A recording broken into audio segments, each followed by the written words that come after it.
14 апрелге карата күндүн маанилүү жаңылыктары менен тааныштырабыз. Саламатсызбы? Ош шаарында 38 жаштагы аялды өлтүргөн 19 жаштагы шектүү кармалды. Бул тууралуу 14 апрелде Ош шаардык милициясынан билдиришти.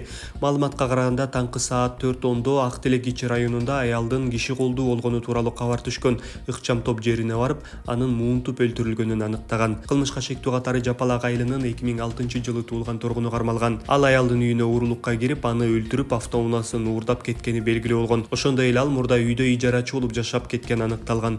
Учурда шектүү вактылуу кармоочу жайга киргизилди, тергөө уланып жатат.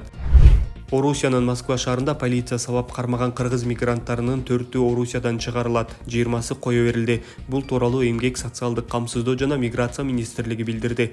Өткөн жумада соц тармакта мигранттарды орус полициясы мончодо уруп сабаган видео тараган. Ал көбүнчө кыргыз мигранттар барган мончо болгону айтылган. Сабалган мигранттардын бири Азаттык күн алгысына окуя 10 апрелде болгонун, полиция аларды 5 сааттай сабап, ар кандай ыкмалар менен кыйнаганын айтып берген.